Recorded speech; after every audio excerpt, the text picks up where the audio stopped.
बिस्मिल्लाहिर्रहमानिर्रहीम, अस्सलाम वालेकुम, good morning and welcome to morning at home. उम्मीद है कि आपका वीकेंड बहुत अच्छा गुजरा होगा, कुछ आपने फैमिली एंड फ्रेंड्स के साथ भी वक्त गुजारा होगा और थोड़ा सा आपको शहर में से, सिटीज़ में से बाहर निकलने का मौका मिला होगा। अच्छा, आज भी वैसे एक बड़ा स्पेशल डे है और उस डे के पॉइंट ऑफ व्यू से तो मैं बात करूँगी, लेकिन सबसे पहले तो मैं कुछ एक बात आपको एक्सप्लेन या समझाना चाहूँगी। बात होती है रूरल की और अर्बन की, तो सबसे पहले तो इन दोनों अल्फाज को मैं एक्सप्लेन करना चाहूँगी। अर्बन लाइफ का मतलब होता है वो ज़िंदगी जो आप सिटीज़ में यानी कि बड़े बड़े शहरों में गुजारते हैं, जैसे कि लाहौर, कराची, इस्लामाबाद, क्वेटा, पेशावर।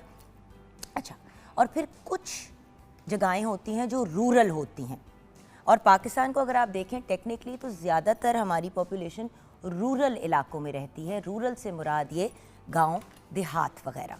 ठीक है, तो ये बात तो हो गई क्लियर। अब आज world rural development day Pakistan में मनाया जा रहा है। अब हर साल ये दिन 6 जुलाई को मनाया जाता है और इस दिन को मनाने का मकसद ये है कि देहाती इलाकों यानी रूरल एरियाज़ की तरक्की, गुर्बत के ख़ात्मे और ज़राअत की बेहतरी और देहाती आबादी की ज़िंदगी को बेहतर बनाना। अब ये क्यों किया गया? देखिए, इस दिन को यूनाइटेड नेशंस जनरल असेंबली में 2024 यानी कोई 2 साल पहले जो है ऑफिशियली मंजूर किया गया। पहली मर्तबा ये लास्ट ईयर 6 जुलाई 2025 को मनाया गया। ये अब सेकंड ईयर है मनाने का। अब इस दिन का पैगाम ये तो है कि देहाती इलाकों में तालीम फराहम होनी चाहिए, सेहत के मामलात ठीक होने चाहिए, साफ़ पानी मिलना चाहिए, टेक्नोलॉजी होनी चाहिए। अब आप कहेंगे कि देहात में टेक्नोलॉजी का क्या काम? व्यूअर्स, देहात में टेक्नोलॉजी का बहुत काम है और ज़रा आगे जाके मैं आपसे इसके ऊपर भी बात करूँगी। देन रोज़गार, उसके अलावा बुनियादी सहूलतों पे तवज्जो दी जाए और सस्टेनेबल डेवलपमेंट गोल्स जिनको आप SDGs कहते हैं उनको हम हासिल कर सकें और कोई भी इस मुल्क का इंसान या बंदा जो है वो पीछे ना रह जाए। सो मेन चीज़ ये है। अब जब हम टेक्नोलॉजी की बात करते हैं तो व्यूअर्स, टेक्नोलॉजी रूरल डेवलपमेंट के लिए क्यों ज़रूरी है?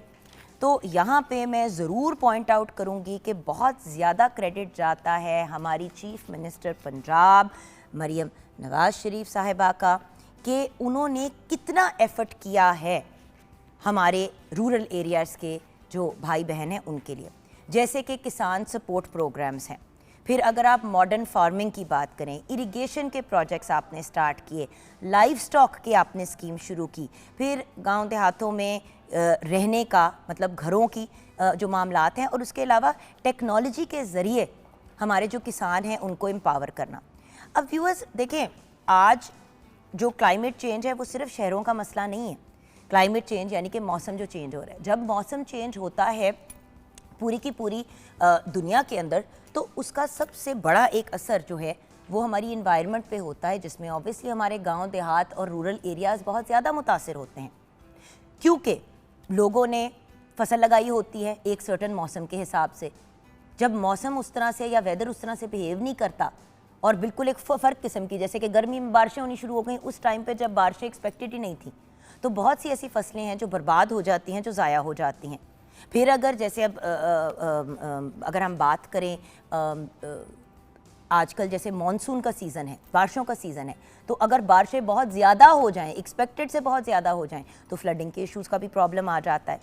तो हमें अपने किसानों की कदर करनी है, क्योंकि अगर हम सुकून से शहरों में अपने घर में रह रहे हैं तो उसका बहुत ज़्यादा क्रेडिट हमारे किसान भाई बहनों को जाता है। वर्ल्ड रूरल डेवलपमेंट डे के मौके पे तमाम किसानों को, मज़दूरों को और देहाती ख़ानदानों को हम सलाम भी पेश करते हैं और हम ये गाइडेंस भी शेयर करेंगे आज कि किस तरीके से गांव और देहात और इन इलाकों को ऐसे बनाया जा सकता है कि मतलब शहरों वाली ही फैसिलिटीज़ हों। देखें, बहुत से लोग ऐसे गांव में रहते हैं जहाँ पे बिजली नहीं है, तो सोलर पैनल्स का जो सिस्टम मैम ने शुरू किया, मैम मरियम नवाज़ शरीफ साहिबा ने, देन किसान कार्ड, बहुत से डिफरेंट चीज़ें और सिचुएशंस। देन ऑफ कोर्स अगर गांव देहातों में इतने ज़्यादा लोग रहते हैं तो वहाँ पे प्रॉपर हॉस्पिटल्स और मेडिकल फैसिलिटीज़ के सिस्टम्स, ये सारी चीज़ें आज की ज़रूरत है। अब आप अगर बात करें टेक्नोलॉजी की, तो टेक्नोलॉजी में फ्रॉम फसलों की हालत क्या है वो चेक करने से लेके पानी डालने के बेहतर तरीके, इरिगेशन जिसको हम कहते हैं, फिर पौधों के ऊपर चेक्स एंड बैलेंसेस रखना, फिर ट्रैक्टर स्कीम का भी आपको पता है वो भी इनकॉर्पोरेट की गई। देखिए, अगर आप मॉडर्न टेक्नोलॉजी को गांव देहातों में यूज़ करना शुरू करेंगे, अब ये कोई नहीं कह रहा कि आप केमिकल और फर्टिलाइज़र डाल डाल के बर्बादी करें, मैं ये कह रही हूँ कि भाई आप फैसिलिटीज़ से ही अपनी काश्तकारी और अपनी जो यील्ड है उसको बेहतर कर सकते हैं। तो इससे रिलेटेड हम गाइडेंस लेंगे, क्योंकि ऑफ कोर्स जब हम पाकिस्तान टेलीविज़न नेटवर्क पे प्रोग्राम करते हैं मॉर्निंग एट होम पे, तो ऑब्वियसली उस प्रोग्राम में सिर्फ हम शहरों के लोगों से नहीं मुखातिब होते, हम हर किसी से मुखातिब होते हैं जो गांव देहात ऐसे एरिया में भी है जहाँ पे वाईफाई की रिसेप्शन नहीं है, वहाँ पे भी पाकिस्तान टेलीविज़न नेटवर्क PTV जाता है। सो आप सबसे रिक्वेस्ट करना चाहूँगी कि जो लोग शहरों में रहते हैं प्लीज़ थोड़ा सा गांव देहात के रहने वालों की कदर करें और अंडरस्टैंड करें कि हम इतने सुकून से जो, बिकॉज देखिए हमारे मुल्क की एक बहुत बड़ी जो आमदन जो एक्सपोर्ट का भी जो मटेरियल है, और इवन जो हमारे मुल्क के अंदर जो चीज़ें डिस्ट्रीब्यूट की जाती हैं, तो वो ज़्यादातर हमारे खाने पीने की चीज़ें होती हैं जो हमने यहाँ पे उगाई होती है। जैसे हमारे आम एक्सपोर्ट होते हैं, कॉटन की बहुत सी चीज़ें बनती हैं यहाँ पे जो एक्सपोर्ट होती हैं। सो हमारे लिए एग्रीकल्चर, क्योंकि अगर हम कहें कि पाकिस्तान एक एग्रीकल्चरल कंट्री है, यानी कि यहाँ पे ज़्यादातर जो है लोग एग्रीकल्चर की तरफ जाते, तो ये बात गलत नहीं होगी। अब देखिए, पंजाब का एक बहुत बड़ा एरिया है जो गांव और देहात है, उन एरियाज़ को कवर करना और उन एरियाज़ में प्रॉपर टेक्नोलॉजी को लाना। देखिए, जस्ट बिकॉज कोई गांव देहात में रहता है इसका ये मतलब तो नहीं है ना कि उसकी अर्निंग 10 रुपये हो महीने की और मैं शहर में रहती हूँ तो मेरी 100। बात गलत है असूलन। सो जो लोग गांव में रहते हैं और देहात में रहते हैं, बल्कि उनको तो हमें ज़्यादा फैसिलिटेट करना चाहिए, क्योंकि एक तरह से वो शहरों में ना रह के एक सेक्रीफाइस भी कर रहे हैं, फैसिलिटीज़ कम ले लें, तो फिर कम अज़ कम उनकी आमदन तो फिर उस हिसाब से बैलेंस में आनी चाहिए। एंड पाकिस्तान की जितनी बेहतर सिचुएशन होगी एग्रीकल्चर की, उतने ही बेहतर हमारे हालात होंगे पैसे के पॉइंट ऑफ व्यू से। तो व्यूअर्स, जो लोग भागते हैं ना शहरों की तरफ, प्लीज़ अंडरस्टैंड करें कि गांव देहात में भी बहुत ज़्यादा ऑप्शंस एंड अपॉर्चुनिटीज़ हैं ग्रोथ की। बहुत सी ऐसी चीज़ें अब पाकिस्तान में उगनी शुरू हो गई हैं व्यूअर्स, जो पहले कभी उगती ही नहीं थी, जैसे कि किनवा हो गया। अब आप मोरिंगा को देखें, सुहांजना जो हमारे यहाँ खुला उग रहा होता है, सुहांजना बाहर के मुल्क में मोरिंगा के कैप्सूल्स में या मोरिंगा पाउडर्स के फॉर्म में इतना महंगा बिक रहा है, हमारे मुल्क में खुला बिक रहा होता है, हम चारे के तौर पे अपनी भैंसों वगैरह को खिला रहे होते हैं। सो व्यूअर्स, बहुत अपॉर्चुनिटी है और ग्रोथ की भी बड़ी अपॉर्चुनिटी है। किनवा ग्रो कर रहे हैं, ये जैसे कि मैंने आपको कहा कि ये वाला एक मामला है। बहुत सी चीज़ें आजकल जो हैं वो पाकिस्तान में उगनी शुरू हो गई हैं और लोगों ने उगानी शुरू कर दी है, जिनसे करोड़ों अरबों का फ़ायदा हो सकता है अगर प्रॉपर तरीके से उनको मैनेज किया जाए। लेकिन उसके लिए टेक्नोलॉजी, प्रॉपर साइंटिफिक रिसर्च और चीज़ों को तरीके से लेके चलना ज़रूरी है। एंड ऑब्वियसली लोग क्यों भागते हैं देहातों से, क्योंकि वहाँ पे उनको फैसिलिटीज़ नहीं मिलती। तो वहाँ पे फिर ऐसी फैसिलिटीज़ होनी चाहिए कि स्कूल्स भी हों, कॉलेजेस के भी कुछ एक्सेस वाला मामला हो, उसके साथ साथ हेल्थ का सिस्टम। देखिए, आज भी बहुत से लोग गांव देहात में दाइयों से बच्चे पैदा करवाते हैं, लेकिन प्रॉपर मिडवाइफ का होना बड़ी ज़रूरी चीज़ है। मौके पे अगर कोई प्रॉब्लम हो जाती है तो कौन उसको देखेगा, और इसीलिए बहुत से छोटे छोटे बच्चों की डेथ हो जाती है, जो नौज़ायदा जो अभी भी पैदा हुए हुए होते हैं, या मदर की डेथ हो जाती है, या फिर क्योंकि प्रॉपर तरीके से डिलीवरी नहीं की तो आगे जाके कुछ हफ्तों में बच्चों की डेथ हो जाती है। तो प्लीज़ ये चीज़ भी याद रखनी बहुत ज़रूरी है कि जहाँ हम ये बाकी सारी चीज़ें कर रहे हैं, वहाँ पर एक ये जो इनकॉर्पोरेशन होती है ना, कि फैसिलिटीज़ वहाँ पे प्रोवाइड की जाए ताकि ज़्यादा फोकस एग्रीकल्चर पे हो।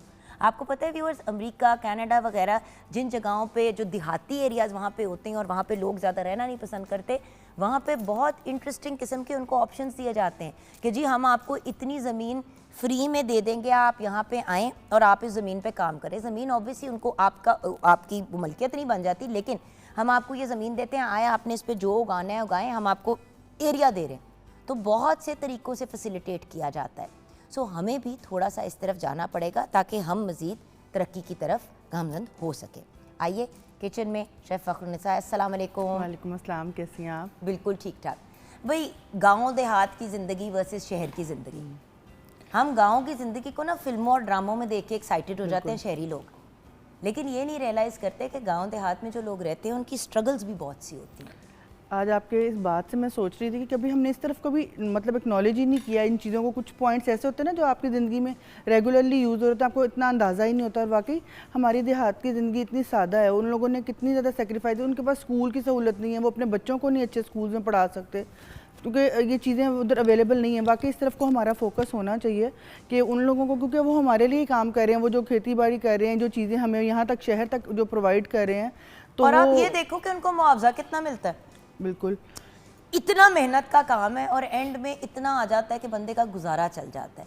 अब मैं उन लोगों की बात नहीं कर रही जिन्होंने एकड़ दर एकड़ के फार्म बनाए, मैं उन लोगों की बात कर रही हूँ जिनके पास थोड़ी सी एक लिमिटेड ज़मीन होती है, वो जो उगाते हैं, फिर आगे जो वहाँ के चौधरी साहब होते हैं उनको भी उनको देना होता है कुछ हिस्सा, फिर मतलब एंड में रहता ही कुछ नहीं है। और अगर कमाई भी इतनी सी हो रही है तो ये एक प्रॉब्लम होती है।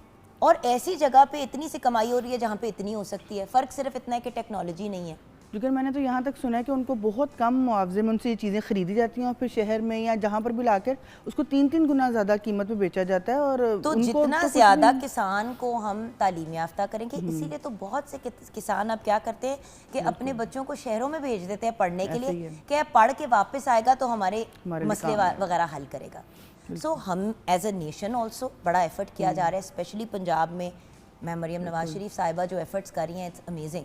मतलब आप ये देखें व्यूअर्स, शहर हो गया, देहात हो गया, ख़वातीन हो गई, ट्रांसजेंडर हो गए, बच्चे हो गए, बुज़ुर्ग हो, मतलब हर बंदे के लिए काम और एफर्ट किया जा रहा है। सो मैं सलाम पेश करती हूँ मैम को। और यहाँ पे हम ब्रेक की तरफ चलते हैं। ब्रेक के बाद वापस आएंगे तो किचन में मुलाकात होगी व्यूअर्स। और आज हम आपकी एक बड़ी ही ब्रिलियंट एंटरप्रेन्योर से भी मुलाकात कराएंगे, उनके काम पे भी उनसे बात करेंगे। एंड देन ऑफ कोर्स आज रूरल डेवलपमेंट पे भी हम बात करेंगे। आप हमारे साथ रहिएगा।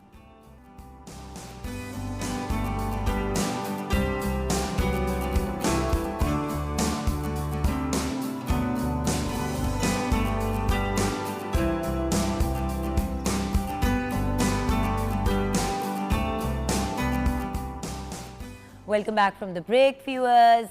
जैसे कि आप जानते हैं जब शेफ़ फ़खरुन्निसा हमारे साथ होती हैं तो फिर कोई ना कोई फनकारी तो होती है। बिल्कुल। आज आप क्या बना रही हैं? आज हम बना रहे हैं क्योंकि देहात के ऊपर बात होती थी तो सोचा कि कुछ इस टाइप की ही चीज़ें थोड़ी सी जो देहात में यूजुअली बनाई जाती हैं वो ट्राई करते हैं।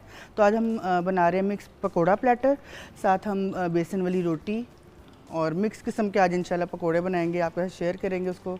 ठीक है, तो मुझे अगर आप पहले कुछ मिक्स करके दे दे तो मैं हाँ जी, मैं इसका बस ये इसका बैटर जो है वो प्रिपेयर करके तो फिर मैं उसको डिप करके फ्राई करना शुरू हो जाऊंगी। क्योंकि ये बॉयल एग्स हम अंडों वाले भी बना रहे हैं। बिल्कुल ठीक है, मुझे समझ आ गया। बेसिकली वो ये चाहती हैं कि अंगूठियाँ उतार के ज़रा मैं हाथ धो के अपनी तैयारी मुकम्मल कर लूँ। जैसे कि आप जानते हैं व्यूअर्स, आज हम दोनों करते हैं कि हिफ्ज़ाने सेहत के सारे जो मामलात हैं उनको मद्देनज़र रखते हुए हम काम करें। तो अंगूठियाँ उतर गई, तैयारियां हो गई, बल्कि ये भी उतार देते हैं, फुनकना सा ये भी गिरेगा। ओके जी, तो आप क्या कर रहे हैं? मैदा भी डाल देता, थोड़ा सा मैदा भी डाल रहे हैं, थोड़ा सा क्रिस्पी बनाने के लिए। थोड़ी सी इंग्रेडिएंट्स को ना थोड़ा सा, और कॉर्नफ्लावर भी है, कॉर्नफ्लावर भी डालेगा। वैसे चावल का आटा आप डालें तो ज़्यादा बेटर है। हाँ, थोड़ा सा वो हेल्दी भी होता है और क्रिस्पी भी हो जाता है उससे। अच्छा, क्योंकि बेसन के ना प्योर बेसन के जो है ना वो ज़रा से वो हो जाते हैं। हाँ जी, वो थोड़ी देर बाद ना सौगी हो जाते हैं। और आजकल तो वैसे भी ज़रा बरसात है तो जल्दी चीज़ें सौगी हो जाती हैं। इसका मिक्स अगर सही बन जाए ना तो उसके बाद तो फिर काम ये देखिएगा आप, हम इसी बैटर के साथ हम बेसन वाली रोटी को भी करेंगे। हम अभी इंग्रेडिएंट्स और उसके अमाउंट्स भी शेयर करेंगे। ये सिर्फ आपको भी दिखाने के पॉइंट ऑफ व्यू से, ताकि मौके पे साथ साथ चीज़ें तैयार भी होती जाए। चले जी, मुझे बताती जाए, मैं डालती जाती हूँ आपकी। ठीक है। ये हमने डाला नमक? नहीं, ये सोडा था, नमक। अच्छा, अब इसके नमक आप ये ना 1 टेबल स्पून डाल दें। मैं चम्मच अपना अलहदा लूँगी। हाँ जी बिल्कुल, थोड़ा सा जी। इसमें रेड चिली पाउडर डाल दें, 1 टेबल स्पून डाल दें। चिली फ्लेक्स जो है वो 1 टेबल स्पून डाल दें। अजवाइन जो है वो डाल दें, तकरीबन 1/2 टेबल स्पून डाल दें। बिल्कुल, क्योंकि ये हाजमे के लिए बड़ा अच्छा है, ये ज़रूर डाला करें। कितना? ये आप इसमें 1.5 टेबल स्पून डाल दें। सूखा धनिया दरदरा सा कुटा हुआ, ये ज़ीरा है 1 स्पून जी, और ये अनारदाना है, ये भी असल में हम लोगों को इतनी आदत पड़ गई है ना, पूरे डाल दूँ ना जी, ये पूरा डाल। अनारदाना तो वैसे ही मज़े का लगता है। ये हल्दी भी डाल दें। इसके अंदर थोड़ा सा 1 चुटकी मैंने काली मिर्च इसमें ऐड ही कर दी है, ताकि क्योंकि हमेशा मैं भूल जाती हूँ, तो मैंने कहा आज इसके बीच में ही डाल दिया जाए। जितना हम बेनिफिट ले सकते और हैं। थोड़ा सा इसमें ना येलो फूड के लिए थोड़ा खूबसूरती के लिए कलर बहुत खूबसूरत हो जाता है। डन जी डन। और अब हम हमने इसमें डाल रहे हैं पानी। ठीक है, इसका बैटर जो है हम प्रिपेयर कर लेते हैं। बिल्कुल सही है। डालिए मैं इसका बैटर। अब आप ऐसा करें कि आप अपने इंग्रेडिएंट्स बताने शुरू ठीक कर दें, है। साथ साथ आप मुझे गाइड करते रहिएगा कि मैंने कितना बस ज़रा थिक सा इसका जो है ना कंसिस्टेंसी हमने रखनी, बहुत ज़्यादा वो थिन नहीं करना। बिल्कुल ठीक है। ठीक है। हम जो है पकौड़ों के मिक्सचर के लिए जो है ना, सबसे पहले हम बेसन ले रहे हैं 500 ग्राम, मैदा 150 ग्राम, चावल का आटा 1 कप, हरा धनिया 1 कप, हरी मिर्चें 7 से 8 अदद, अनारदाना 2 खाने का चम्मच, नमक 1 खाने का चम्मच, धनिया पाउडर 2 खाने का चम्मच, धड़ा मिर्च 1 खाने का चम्मच, सुरख मिर्च पाउडर 1 खाने का चम्मच, ज़ीरा 1 खाने का चम्मच, हल्दी 1 चाय का चम्मच, अजवाइन 1 चाय का चम्मच, चाट मसाला 1 चाय का चम्मच, बेकिंग सोडा 1/4 चाय का चम्मच और पानी हस्बे ज़रूरत। और सब्जियों के लिए हमने इसमें लिया है हरा प्याज 100 ग्राम, आलू 2 अदद, पालक आधा कप, बैंगन 1 अदद, उबले हुए अंडे 4 अदद। ये हमारा हो गया पकोड़ों का रेसिपी। और अब बेसन की रेसिपी, बेसन वाली रोटी के लिए यही मिक्सचर जो है हम उसमें थोड़ा सा प्याज और जो है थोड़ी सी पालक और हरा प्याज डालकर इस मिक्सचर को बनाएंगे। और इंशाल्लाह मैं आपके साथ शेयर भी करूंगी, जिस तरह हम सिंपल अपना घर का आटा गूंथते हैं उसी तरह आटे को गूंथकर तो मैं आपके सामने भी एक रोटी भी बनाऊंगी। और आप अगर बेसन की, प्योर बेसन की रोटी, जैसे अगर आप डाइटिंग वगैरह कर रहे हैं तब तो प्योर बेसन की हाँ जी, रोटी वो आप तो फिर आप बेशक बना बेसन लें, बीच में मिक्स करना पड़ता है। बट मैं कह रही हूँ थोड़ा सा आप मैदा भी डाल सकते हैं, तो उससे बड़े मैदा कह रही हूँ आटा भी डाल सकते हैं, नॉट मैदा, होल व्हीट आटा जी। ठीक है। तो ये हमने अब इसको कितना को थिक हमने रखना है? बस थोड़ा सा इसलिए थिक रखना है क्योंकि जब हम इसमें वेजिटेबल्स डालते हैं तो वेजिटेबल्स अपना पानी भी छोड़ती हैं, तो इसलिए इसको थिक रखेंगे क्योंकि डिफरेंट तरह के हम पकोड़े बना रहे हैं। कुछ में हम लास्ट में हम इसमें सारी वेजिटेबल्स भी मिक्स कर देंगे, तो अगर हमने शुरू में इसको इतना पतला कर लिया तो बाद में हमसे हैंडल नहीं होगा ये। ठीक है। तो अब कितना, थोड़ा सा इसमें थोड़ा सा ना पानी, थोड़ा सा ज़्यादा नहीं, थोड़ा सा पानी डाल के इसको मिक्स कर लेते हैं। और थोड़ा सा इसमें इस टाइम पे ना नमक भी चख लेते हैं ताकि बाद में बनाने के बाद हमारे पकोड़ों में कोई ना रह जाए कमी नमक की। आप चेक करेंगे, मैं नहीं करी चेक। जी मैं हर बार मेरे से करवाती है चेक। मैं नहीं करूंगी आज। चले आज मैं कच्चा मुझे जो आप वो दे रही, और डालना है इसमें पानी के? नहीं नहीं पानी ठीक है इसका इतना, बस थोड़ा सा मैं इसमें नमक चख लेती हूँ। ठीक है, डालना थोड़ा? नहीं नमक बिल्कुल भी नहीं डालना, बिल्कुल भी। मैं इसको थोड़ा और इसमें मैंने चिलीज अभी ज़्यादा इसलिए नहीं डाली क्योंकि इसमें थोड़ी सी हम ग्रीन चिलीज भी डालेंगे तो ज़्यादा स्पाइसी ना हो जाए। कब डालेंगे ग्रीन चिलीज? असल में पहले मैं अंडों वाला को करने लगी हूँ तो उसमें ग्रीन चिलीज मैं नहीं डालना चाह रही। धनिया डालेंगे हम इसमें, ठीक है, इसके मिक्सचर में। उससे बड़ा मज़े का एक फ्लेवर आ जाता है। बिल्कुल सही। ये देखें ना व्यूअर्स, पकौड़े का मिक्स एक दफ़ा आपका सही बन जाए ना, करके इसलिए डाल रही थी कि मिक्स अच्छे से हो जाए। हाँ, और पकौड़े को का मिक्स जो है ना वो एक दफ़ा आपका सही बन जाए ना तो फिर बाकी आपका मसला नहीं होता। बिल्कुल। फिर आपके सारी चीज़ जो है बट वो एक दफ़ा। और ये जो डब्बे का आप लोग मिक्स बनाते हैं ना, हर किसी के घर में पकौड़ों का एग्जैक्ट वही फ्लेवर आ रहा होता है। बिल्कुल। मुझे तो खैर पैकेट वाला मज़ा ही नहीं आता। ये जो है हमारा बिल्कुल सही हो गया बैटर। और जो है इसको हम जो है अब शुरू करते हैं अपने काम को। हमारा ऑयल भी गर्म है। ये लें जी। थोड़ा सा आज हमारा यहाँ पर मैस हो गया क्योंकि खैर है, इस तरह के हो काम जाता में है तो बहन। फिर ये हो ही जाती हैं चीज़ें। चलें जी, अब आप अपने एग्स को मुझे डाल के शुरू करेंगी और मैं अपनी आप फ्राइंग शुरू करें और मैं इसमें जो है ना चीज़ें साथ क्योंकि व्यूअर्स देखिए अब अंडा जैसे ऑलरेडी बॉइल्ड है, it's already ready, so you don't need to cook it. उसकी कोई कुकिंग का मसला नहीं है हमें। और पकौड़े हम यहाँ पे निकालेंगे। आपकी अगर तैयारी पूरी हो ना व्यूअर्स तो फिर आप उस तरह से तंग नहीं होते हैं। अब हमने इसमें सिर्फ और सिर्फ जो है बेसन को पकाना है। अंडा तो हमारा कुक है तो बहुत ज़्यादा लंबे टाइम के लिए उसको कुक नहीं करना। बिल्कुल सही। ये देखें ना, साथ साथ आप अपनी चीज़ों को रेडी करें। और अगर आपका बैटर थिक होगा और सही लगा होगा तो वो होता है ना कि कभी कभी आप अंडे का वो बनाते हैं, अच्छा लोग पूरा पूरा अंडा डाल देते हैं, वो टू मच हो जाता है व्यूअर्स। बहुत ज़्यादा टेम्परेचर लो कर लें क्योंकि मुझे लग रहा है इसका ऑयल काफ़ी गर्म है। आपको लग रहा है इमीडिएटली कलर जो है ना उस पर आ रहा है। बिल्कुल ठीक है। हाँ, ये देखिए, वैसे आपको चीज़ दिखा रही हूँ कि फूल भी गया है लेकिन आप किसी गेस्ट के आगे भी जब इस तरह की 3-4 वैरायटी के साथ आप पकोड़े रखते हैं, बैटर तो एक ही है, बस उसके अंदर थोड़ा सा आप अपना जो है जो चीज़ें आपके पास घर पे मौजूद हैं आप उसके बनाएं। पालक के पकोड़े बनाएं, बेसन के सॉरी अंडों वाले, बैंगन के। बैंगन को भी आपने कुछ किया हुआ है, मुझे जरा बताती हैं क्या है? हाँ, बैंगन के ऊपर ना मैं नमक और थोड़ा सा ना सुरख मिर्च का पाउडर डाल देती हूँ ताकि तो उसका पानी भी जो है वो निकल आता है। वो ज़्यादा फिर उस टाइम पे जब हम बैटर लगाते हैं ना वो ज़्यादा उसको सोगी नहीं करेगा। उसके अंदर, क्योंकि मैंने जो बताया ना थिक बैटर इसलिए रखे, जब इसका अपना जो पानी है वो उसके साथ मिक्स हो जाएगा, उससे इसके फ्लेवर भी उसके अंदर ही रहेंगे और उसके अंदर तक अच्छे तक जो है ना फ्लेवर वो रचा भी होगा। लाइए ज़रा मैं भी जी, एक ट्राई मारूं। अच्छा, और इसके बाद हम कौन से इसके बाद करेंगे? हम ये बैंगन वाले भी कर लेते हैं। और ये देखें हमने आलू के वेजेस काट के रखे हुए हैं, कुछ हम इस तरह से काटेंगे, इसके छिलके मैंने नहीं उतारे हैं और इसकी थिकनेस जो है वो थोड़ी सी मोटी रखी है, क्योंकि ये ज़रा बच्चों को जैसे चिप्स काइंड ऑफ ज़रा बच्चों को पसंद है, तो ज़रा हम ये जो खाली जो आलू के हैं वो भी हम थोड़े से इसमें बना कर डालेंगे। बट मज़े का काम है जी।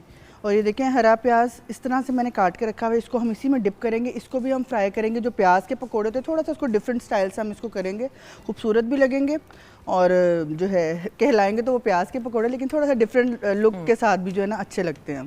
बिल्कुल। और अब देखिए ना, जैसे ये कुछ तैयार हो गए हैं। जी बिल्कुल, ये वाले पकोड़े देखें बिल्कुल रेडी आपके सामने कितनी जल्दी ये कुक हो गया और बस निकालते चले जाएं, ज़्यादा आपको वो करने की ज़रूरत नहीं है। और अब इस तरह के कामों में अपने बच्चों के साथ हेल्प लिया करें, उनको एक तो इंटरेस्ट भी डेवलप होता है और आपके साथ हेल्प भी हो जाती है। लेकिन बच्चों को ऑब्वियसली गरम ऑयल से उस मतलब लेकिन इस तरह के बैटर के साथ आप डिप करें, बच्चों को इस तरह से लगाएं कटिंग करने मैं के अपने लिए। बच्चों को अगर कहती हूँ कि जी मैंने चलो कुछ बेकिंग करते हैं, कुछ ये करते हैं, इतने एक्साइटेड हो जाते हैं यार, इतने एक्साइटेड हो जाते हैं। सिंपली आप उनको चम्मच वो पकड़ा दें और डोंगर करके जी मिक्स करो। बिल्कुल। अब ये अंडे के पकौड़े बात करते करते ही बिल्कुल डन हो गए। नेक्स्ट हम किसकी तरफ जाएंगे? हम अब इसमें ना थोड़ा सा बैटर इसमें निकाल रही हूँ, क्योंकि मैंने बैंगन को बीच में मिक्स करना है। हाँ। तो मैं उसको थोड़ा सा निकाल के, ताकि उसके साथ उसका जो पानी की जो कंसिस्टेंसी ना वो थोड़ी सी ज़रा वो पतली हो जाए, क्योंकि हमें बहुत थिक नहीं चाहिए। तो हम इसी में अपने जो है ये ना, देखें व्यूअर्स, अंडे के पकौड़े हो गए रेडी और उसी के साथ साथ अब हम आपको हम बैंगन के पकौड़े भी रेडी कर रहे हैं। और साथ ही हम इसके आप देखते जाइएगा, साथ साथ इंशाल्लाह हमारे 2-3 किस्म के तो आपके सामने बिल्कुल रेडी हो जाएंगे। बिल्कुल, और बैटर भी क्रिस्पी है। अच्छा, मुझे याद है अंडे के पकौड़े मैंने पहली दफ़ा कब खाए थे, घर पे नहीं बनते थे अंडे के पकौड़े। फर्स्ट टाइम मैंने खाए थे जब मैं इस तरह अप नॉर्थ डाली थी। बिल्कुल, हमने भी उधर ही खाए थे फर्स्ट टाइम। तो उसके बाद से मुझे सिर्फ ये होता था कि ये इतना बड़ा फुल अंडा जो डाल दिया है वो बंदा कैसे खाए, वो एक खा के मुझे लगता है क्योंकि थोड़ा सा ना जब हाफ हम करते हैं उसको थोड़ा सा खिलाना ज़्यादा पड़ता है, कि थोड़ा सा उसकी योक ना और ये निकले। अंडे वाला पकौड़ा आप अगर खाएं ना उसके साथ रोटी के साथ तो बड़ा मजे का होता है। जी, ये देखें, ये देखिए हमने साथ साथ अपने जो है ना बेसन के बैंगन के पकौड़े भी बीच में डाल दिए बैंगन के हैं। पकौड़े भी साथ साथ डाल रहे हैं और आप ये देखें कि ये हमारे अंडे के पकौड़े तैयार हो गए। उसी के साथ साथ हम बैंगन के भी कर रहे हैं और इसी तरह मौके पे एक एक चीज़ जो है वो हम रेडी करेंगे and with in few minutes हम डन हो जाएंगे। तो अभी हम ब्रेक की तरफ जाएंगे, क्योंकि ब्रेक के बाद हमें ज्वाइन करेंगी एक बहुत ही ब्रिलियंट खातून। उनकी स्टोरी बड़ी इंटरेस्टिंग है, क्लोथिंग से तो उनका ताल्लुक है, लेकिन उन्होंने बड़ी अपनी इंटरेस्टिंग सी ट्रैजेक्टरी बनाई है और शायद अपनी उस्ताद को भी आज साथ लेके आ रही है, या एक ऐसी पर्सनालिटी को जिन्होंने उनकी बड़ी हेल्प की। तो उनकी ज़रा जर्नी भी डिस्कस करते हैं, क्योंकि इंस्पिरेशन तो फिर हमें अपने इन्हीं लोगों से मिलती है, राइट? सो छोटी सी ब्रेक व्यूअर्स, ब्रेक के बाद वापस आएंगे। आप हमारे साथ रहिएगा। किचन में पकौड़े बन रहे हैं, बस हमारे दिमाग की दही ना बने, ये रिक्वेस्ट है। चलें, ब्रेक के बाद वापस आएंगे, आप हमारे साथ रहिएगा।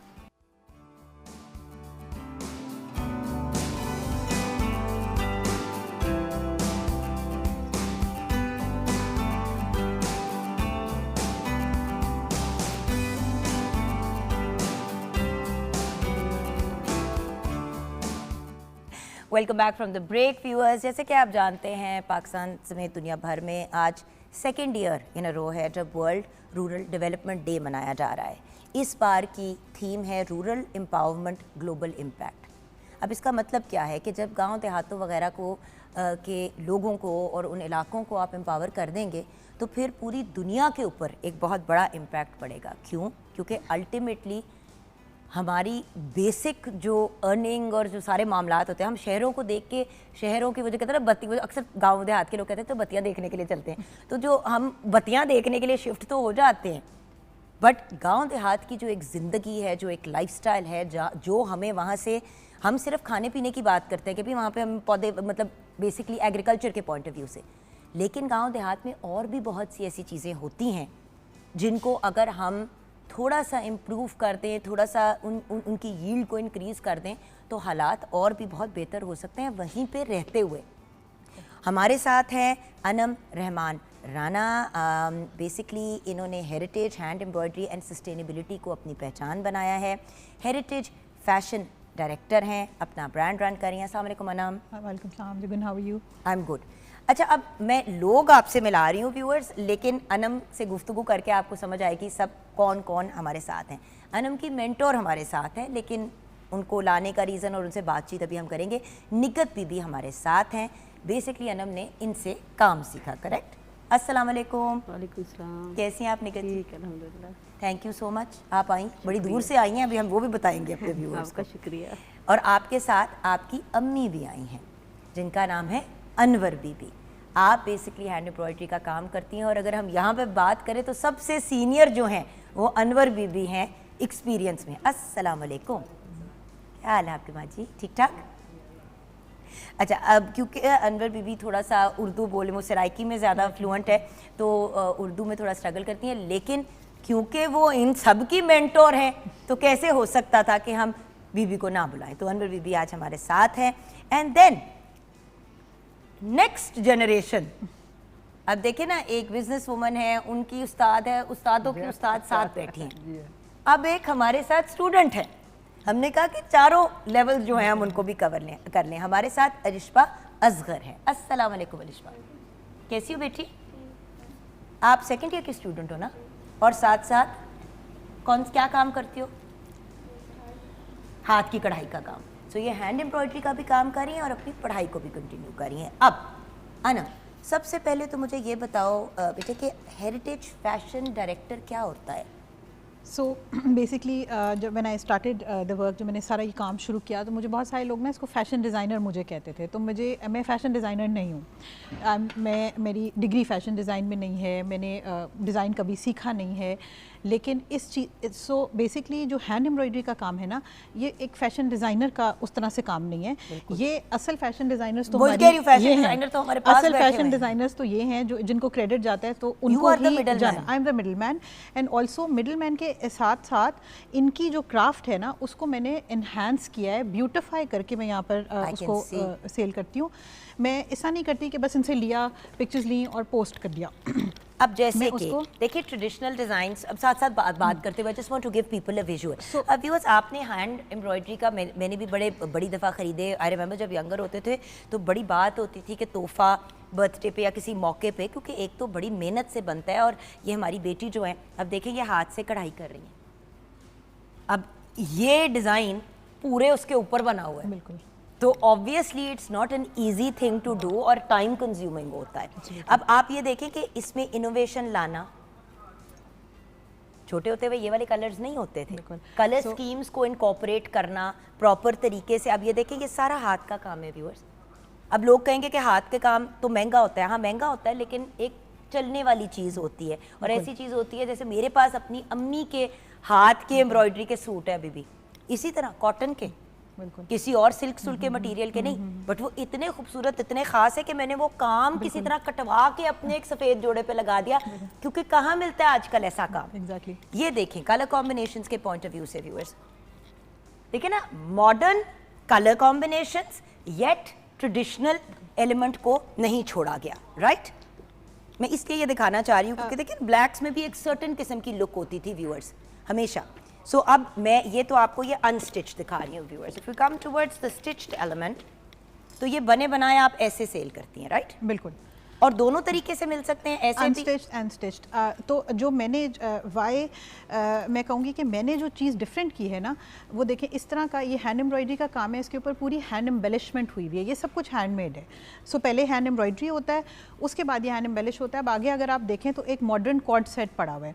तो मेरा जो मकसद था ना वो ये था देखें व्यूअर्स कितना खूबसूरत टाई एंड डाई का साथ दुपट्टा है। But I am just saying कि this is fabulous as a 2-piece suit also. Remove the dupatta, put it on top of jeans, and you've got a very funky modern kurta या straight black pants के साथ. So the point is आपने हमारी traditional चीज़ों को modernise किया, जैसे कि मरियम नवाज शरीफ साहिबा ने, जैसे कि किसान कार्ड हो गया, ट्रैक्टर स्कीम शुरू कर दी। इन सब चीज़ों से आप अपने ट्रेडिशन को लेके चल रहे हैं, आप उसको सिर्फ मॉडर्नाइज कर रहे हैं ताकि ज़्यादा लोग पहन सकें उसको। और सबसे बड़ी बात ये पैसे ज्यादा अब लोग बना सके, बिल्कुल। जितनी देखो उनको भी तो फायदा होना चाहिए, क्योंकि अगर वो उतने ही पैसे कमा रहे हैं जितने वो पहले कमा रहे थे तो फिर क्या फायदा हुआ, मेहनत ही बढ़ी है। बिल्कुल। सो ये नहीं, शुरू कहाँ से हुई कहानी? हाँ, शुरू मेरा आइडिया कहाँ से आया? आइडिया मेरा इस तरह से आया था कि मैं अपने कपड़े, मुझे हैंड एम्ब्रॉयडरी के कपड़ों का बहुत शौक था और आपको पता है मिलते नहीं हैं, तो मैंने this is my childhood. Exactly, ये तो मम्मा ऐसे पहनती थी, हमें तो नसीब ही नहीं होते ऐसे। हमें तो नहीं मिलते ना, तो वो द थिंग इज़ कि हमारी जनरेशन को तो हैंड एम्ब्रॉयडरी का अभी इतना ज़्यादा आइडिया भी नहीं है, वो इसको अभी तक वही समझते हैं कि बस ये तो हम नहीं पहन सकते, ये ज़रा ओल्ड स्टाइल है ये। इसलिए मैंने जो वाई यू थिंक कि मैं डिफरेंट जो चीज़ कर रही हूँ, और वो उसका रीज़न भी इनकी एम्पावरमेंट था। वो इसलिए नहीं था कि मैं ज़्यादा पैसे बना सकूं, उसका मतलब ये था कि अगर मैं डिफरेंट डिज़ाइंस बनाऊंगी, जो अगर 10 औरतें पहनती हैं ये वाले कपड़े, तो एटलीस्ट हमारे पास यूनिवर्सिटी स्टूडेंट्स हैं 15 से 20, अगर 10 औरतें ये पहनती हैं तो 15 से 20 ज़रा मॉडर्न स्टाइल के कपड़े पहने ना, जैसा ये कॉर्ड सेट्स हमने बनाए हैं। ये आप मैं इंटरनेशनल अवार्ड लेने के लिए गई थी तो मैंने इंटरनेशनल प्लेटफॉर्म पे ये पहना था। तो ये इस तरह की चीज़ है कि आप नेशनल लेवल पे भी, इंटरनेशनल लेवल पे भी पहन सकते हैं। तो और मज़े की बात ये कि आप बड़े जो आजकल के mid tier and even high and brands को देखें तो हमारी खेड़ियाँ, जिनको हम क्या कहते हैं, वो पेशावरी चप्पल,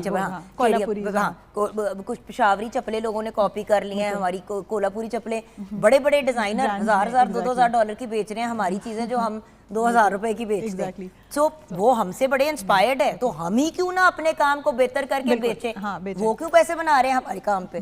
तो वही बेसिकली इंस्पिरेशन थी कि एग्जैक्टली आपके वाली बात कि वो, तो इनसे मेरी मुलाकात हुई, निगत बीबी हैं, इनसे मैंने अपने लिए कपड़े ख़रीदे, मैंने अपनी मदर इन लॉ को दिए, उनको बहुत पसंद आए। फिर फैमिली में कुछ लोगों ने मुझे कहा, बट सब ने मुझे, मैं हमेशा ये स्टोरी बताती थी, बट आज पहली दफ़ा मुझे मौका मिला है कि मैं इनको बुलाऊँ। मैंने इनको एक प्रॉमिस किया था, मैंने कहा अगर मैं आगे जाऊँगी ना तो मैं आपको साथ लेके जाऊंगी, ऐसे नहीं हो सकता कि मैं आगे बढ़ती जाऊं और आप लोग पीछे खामोशी से छुप के बैठ के काम करते रहें। अच्छा, अब आप बताइए कि आपकी इनसे मुलाकात हुई, ये काम शुरू कैसे हुआ और आप रहती कहाँ पे हैं? मैं डीजी खान में रहती हूँ, डेरा गाजी खान। डेरा गाजी खान में। और वहाँ से आई हैं? वहाँ से आए हैं, क्योंकि पहले हमसे पहले हमारी अम्मी काम करती थी।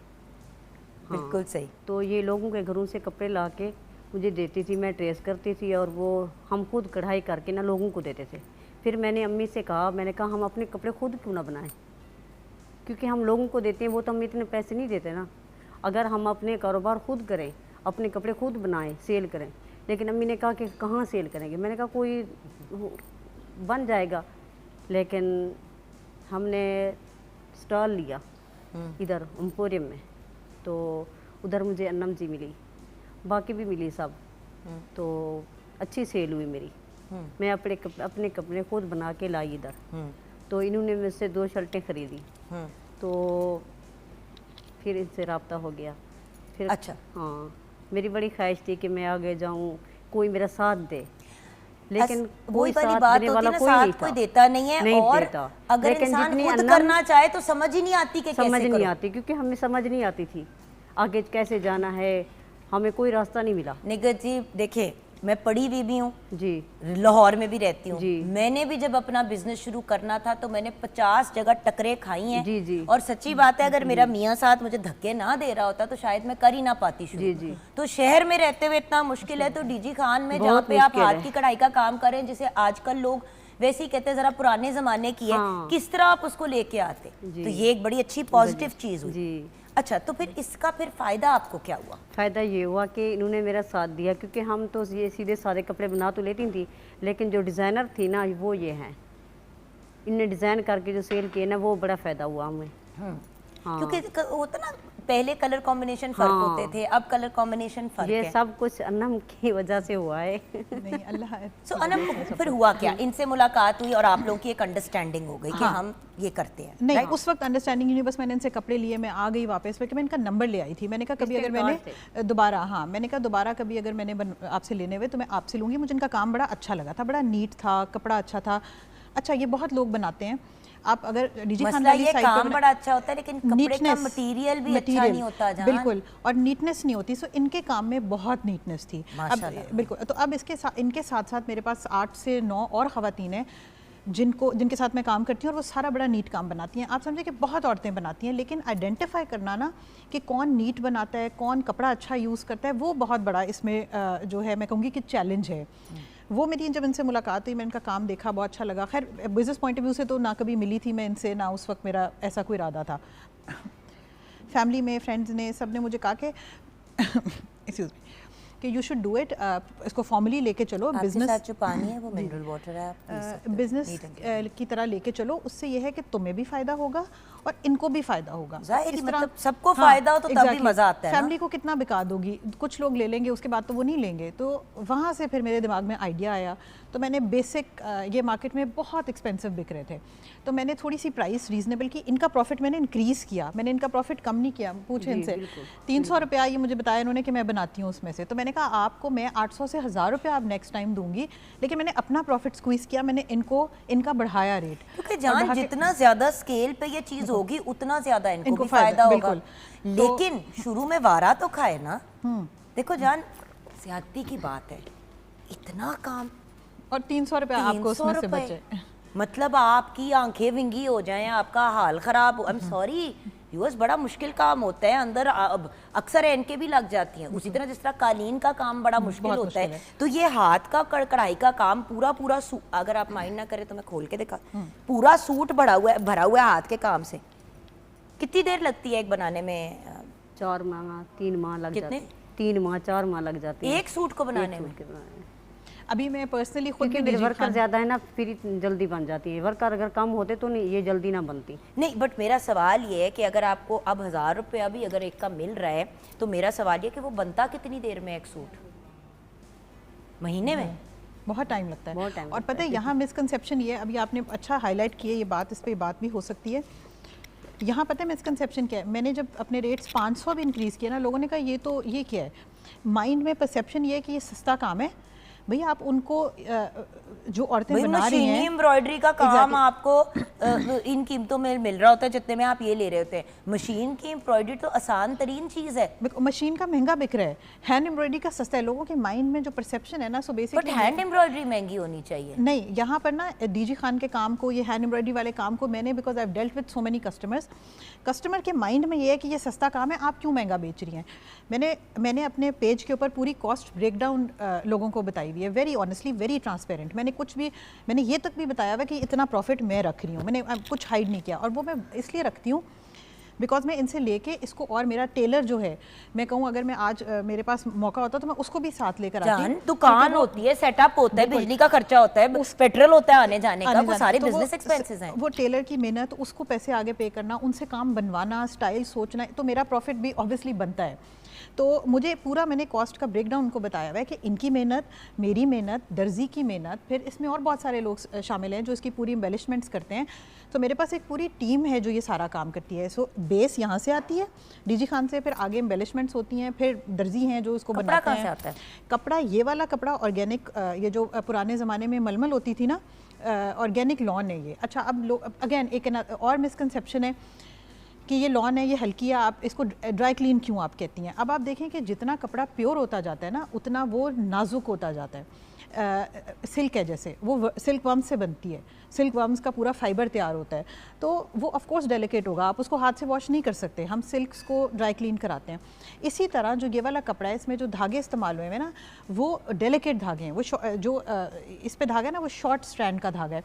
सो अगर हम एंकर में जाएँ, वो लॉन्ग स्ट्रैंड का धागा है। एंकर की ड्यूरेबिलिटी बहुत ज़्यादा है देन ये वाला थ्रेड, तो एंकर महंगा भी है, एंकर को बनने में भी बहुत ज़्यादा टाइम लगता है, ये आपको बेहतर निगर बीवी भी बता सकती हैं।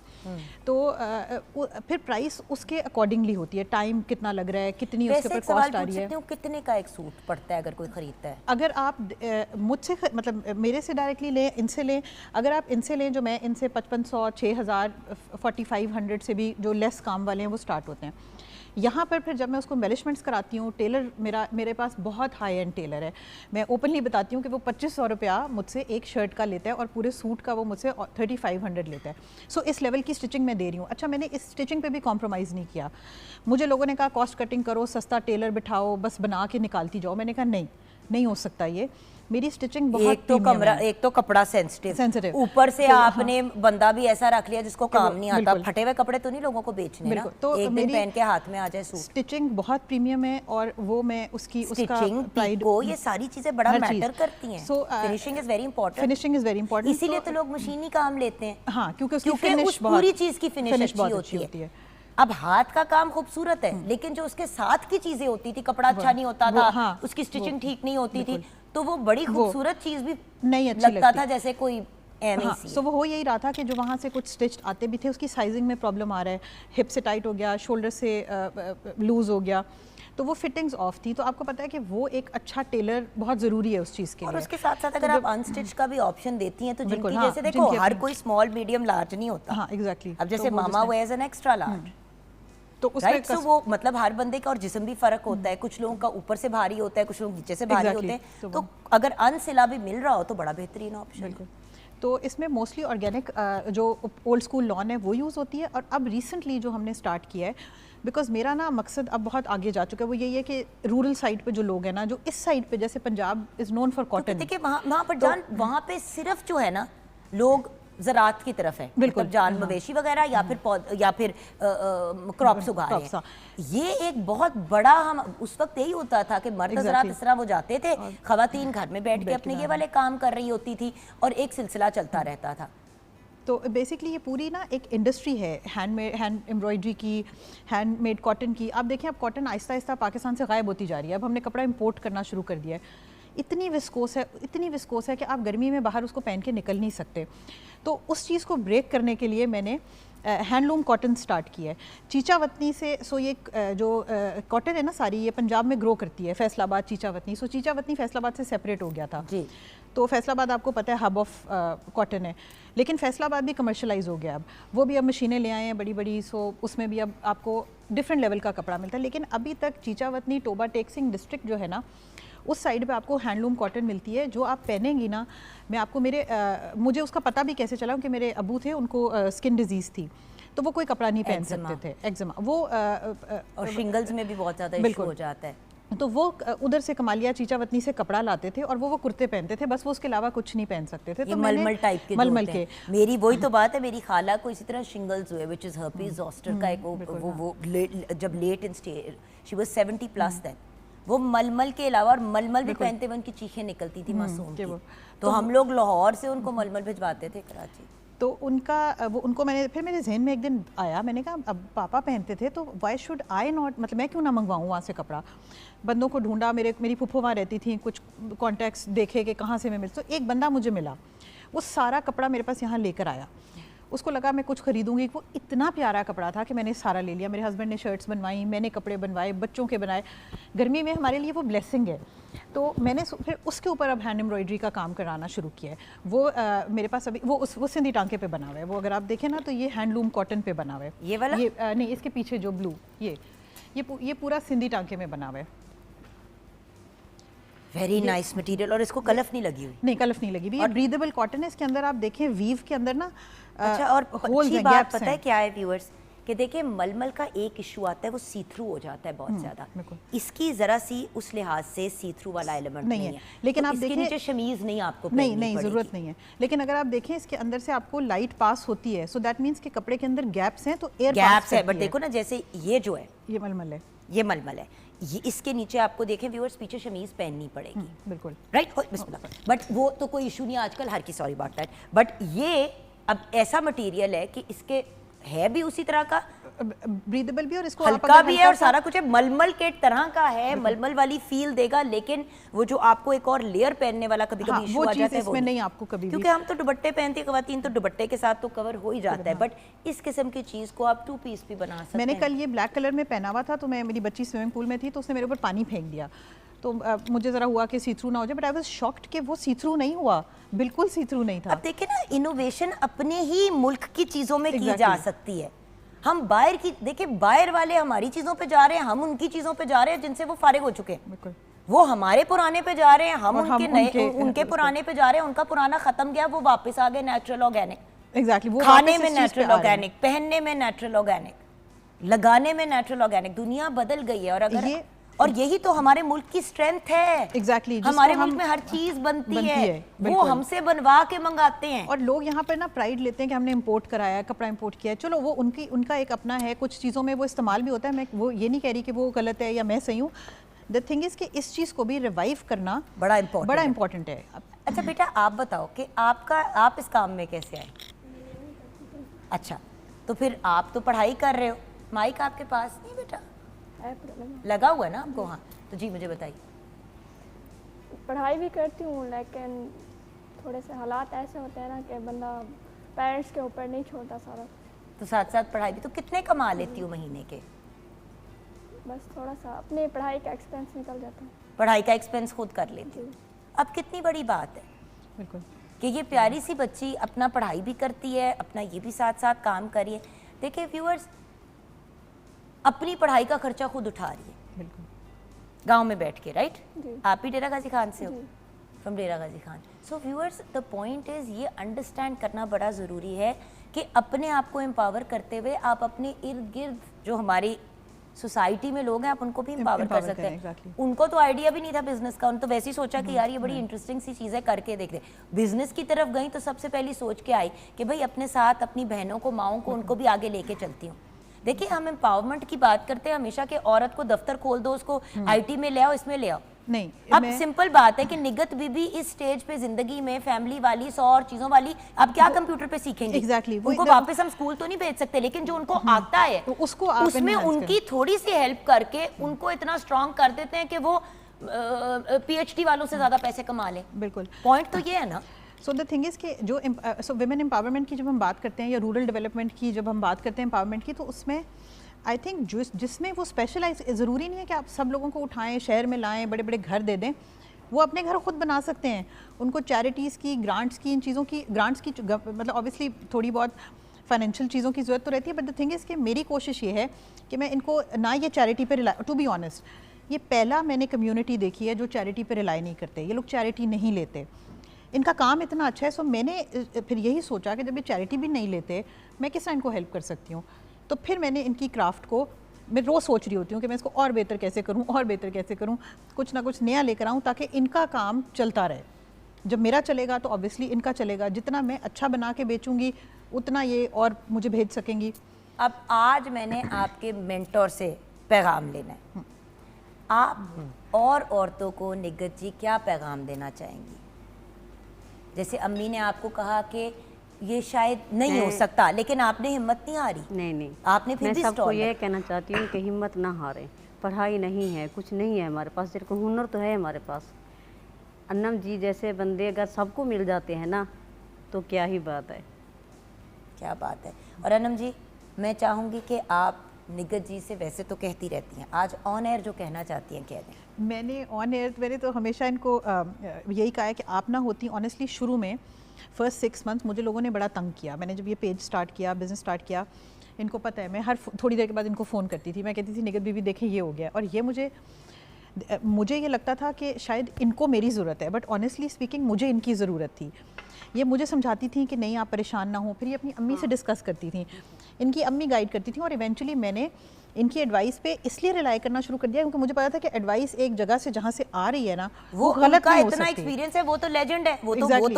वो तो सिखाने वालों में से एक बिल्कुल। है। तो मैं शुरू में बहुत परेशान होती थी, पैनिक करती थी, उसने ये कर दिया, मेरे पेज पे आके ये कर रहे हैं, वो करें। तो इनकी सपोर्ट, मतलब अपेरेंटली ये लगता है मेरी सपोर्ट इनको है, बट मैं ये कहूँगी कि इनकी सपोर्ट के बगैर मैं कुछ नहीं हूँ, और बस दैट्स इट। देखिए, बड़े बड़े अवार्ड सेरेमोनी पे खड़े होकर 2 लफ्ज़ बोलने का मौका मिलता है। इन्होंने स्पेशली कहा था अनम जी ने कि बाकी सब चीज़ें अपनी जगह, लेकिन आपने मुझे एंड में 2 मिनट देने ताकि मैं निगत बीबी को ऑन एयर शुक्रिया कर सकूं।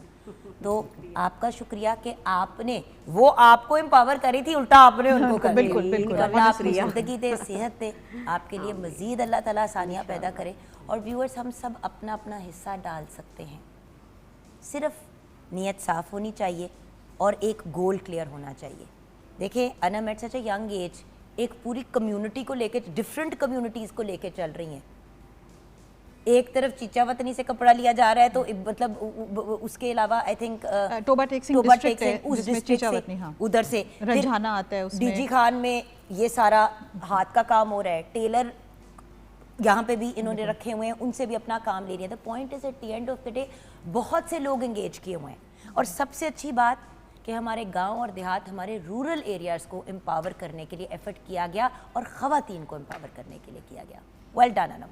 Very proud of you, beta. Thank you for coming. I know this was difficult to get everyone together क्योंकि different इलाकों से, but हम चाहते थे कि जिसने आपको सिखाया उनसे और जिन्होंने उनको सिखाया उनसे मिलना बहुत ज़रूरी है। और अगली जनरेशन भी तैयार हो रही है माशाल्लाह। मेरी बेटी बिजनेस करेगी इंशाल्लाह, मेरी बेटी ये सी काम का खुद बिजनेस करेगी, और फिर उनके टक्कर में आना, ठीक है ना? मैं ऐसा तो भाई ऑब्वियसली गोल तो ये होना चाहिए ना कि उस्ताद को भी आप सुपरसीड करें। बिल्कुल। और ये बच्ची पढ़ भी रही है, अपना ये भी काम कर रही है, कल को कहीं पे भी जा, I mean if she gets, अगर शादी करने का जल्दी होता है, नहीं होता, जो भी होता है, अपने ये भार संभाल ले। बिल्कुल नहीं, मुझे कोई एतराज़ नहीं है। मेरे साथ एक काम कर रही थी, उन्होंने इंडिपेंडेंटली अपना स्टार्ट किया और वो मेरे बराबर हैं, आपने हेल्प भी किया। कंपटीशन मैंने उनको वो कभी आप अगर मौका मिले तो मैं आपसे, वो कहती थी कि मैं 25-25 की मुझसे शर्टें मैंने लॉस पे बेच रही थी, आपने पहली दफ़ा मुझसे कपड़ा उठाया था, कोई मुझसे कपड़ा नहीं लेता था, और अब वो मेरे बराबर, शी इज़ माई कॉम्पिटिशन माशाल्लाह, मतलब कर रही है। I don't mind that. यार देखो, हर बंदे ने अपने हिस्से का खाना। बिल्कुल, मौला अली का कौल है, वक्त से पहले और किस्मत से ज़्यादा किसी को नहीं मिलता, तो जितना हमारा लिखा है हमें मिलेगा इंशाल्लाह। But thank you so much बेटा, एंड बहुत बहुत आपका शुक्रिया, बहुत बहुत शुक्रिया माँ जी आपका भी, और बेटे आपका भी बहुत शुक्रिया। हम छोटी सी ब्रेक के बाद वापस आएंगे, मज़ीद बात करेंगे रूरल डेवलपमेंट पे, छोटी सी ब्रेक के बाद।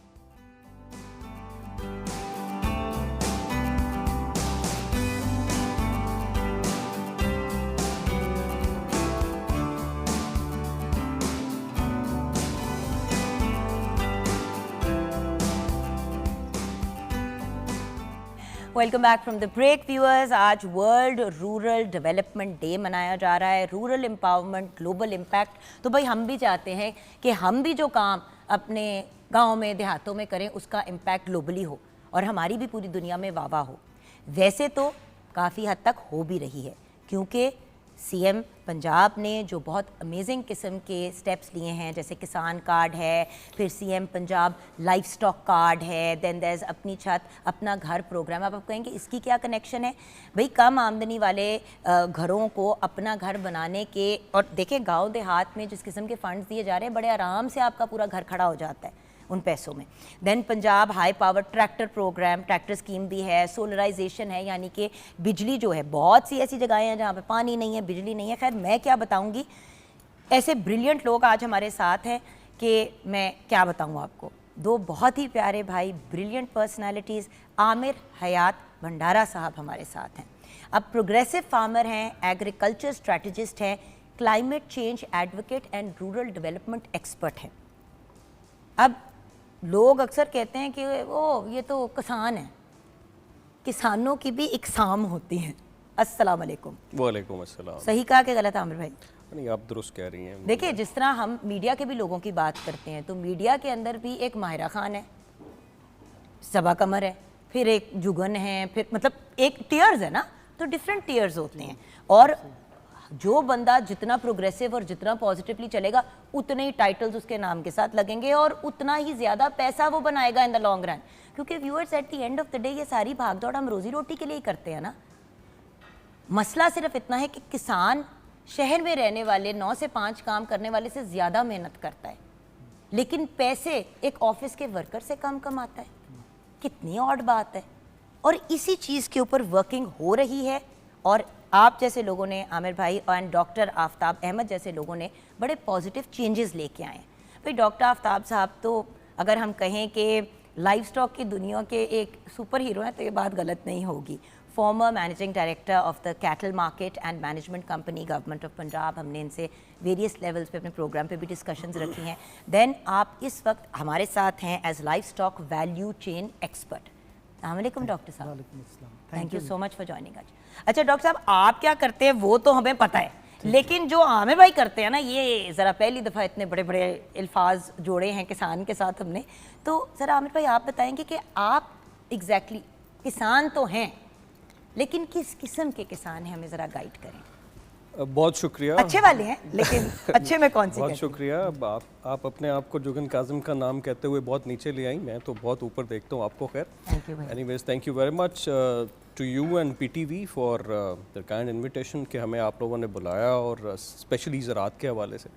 देखिए किसान तो सारे ही हैं, तो जो आपने प्रोग्रेसिव फार्मर का लफ्ज़ यूज़ किया ना, तो प्रोग्रेसिव फार्मर भी सारे के सारे ही हैं। बस थोड़ा सा फ़र्क यहाँ पे पड़ता है कि कुछ किसान ऐसे होते हैं जो जद्दत के साथ टेक्नोलॉजी को यूज़ करके अपनी जो कॉस्ट ऑफ प्रोडक्शन है उसको कम करने की कोशिश कर रहे होते हैं और अपनी ज़राअत की बेहतरी की जानिब गामज़न होते हैं। और वो अपने आप को ही नहीं आगे बढ़ा रहे होते ज़राअत के अंदर, वो अपने इर्द गिर्द जो किसान और जो देही आबादियाँ हैं, जिस हवाले से हम ये आज का दिन भी मना रहे हैं, वर्ल्ड रूरल एम्पावरमेंट डे, तो उस हवाले से वो अपने देहातों को भी आगे तरक्की की जानिब गामज़न करने की कोशिश करते हैं। तो आप क्या कर रहे हैं इस पॉइंट ऑफ व्यू से? सबसे पहले तो मैं वो बात करूंगी ना, फिर हम गवर्नमेंट पे आएंगे और इस पे आएंगे। देखिए, जब 2 एक्सपर्ट्स हमारे पास बैठे हैं, अगर एक्सपर्ट्स हैं तो फिर अपना भी तो हिस्सा डाल ही रहे होंगे, तो वो भी मैं आपसे जानना चाहूँगी। डॉक्टर साहब, जस्ट हमारे व्यूअर्स के लिए क्लैरिटी, जो पहले आपको पता है कुछ लोग 3 दिन प्रोग्राम देखते हैं, 2 दिन नहीं देखते, तो शायद उस पॉइंट ऑफ व्यू से जब आप मैनेजिंग डायरेक्टर थे cattle market and management company के, तब आपके क्या रोल था सर, और इस वक्त आप क्या रोल अदा कर रहे हैं? कर तो आप लोग पाकिस्तान के लिए रहे हैं, जो दोनों कर रहे हैं, लेकिन थोड़ी guidance. Livestock sector basically madam agriculture sector का पाकिस्तान की एक रीढ़ की हड्डी का कह लें कि एक किस्म का काम करता है, शेरग। यस, मोहर के तौर पर। और इसका कंट्रीब्यूशन जो पाकिस्तान की इकोनॉमिक्स में या इकोनॉमी में बहुत ज़्यादा, एग्रीकल्चर के अंदर भी और फिर पूरे पाकिस्तान की इकॉनमी में भी। अब जब लाइवस्टॉक वैल्यू चेन पे जब आप काम करते हैं ना, तो ये फार्मर से स्टार्ट, जहाँ से फसल तैयार होती है या जानवर दूध के लिए पाला जाता है, और वहाँ से लेकर कंज्यूमर जो एंड प्रोडक्ट यूज़ करते हैं, बीफ, एग्स, पोल्ट्री, और उन तक ये सारे स्टेक होल्डर्स इसमें आ जाते हैं।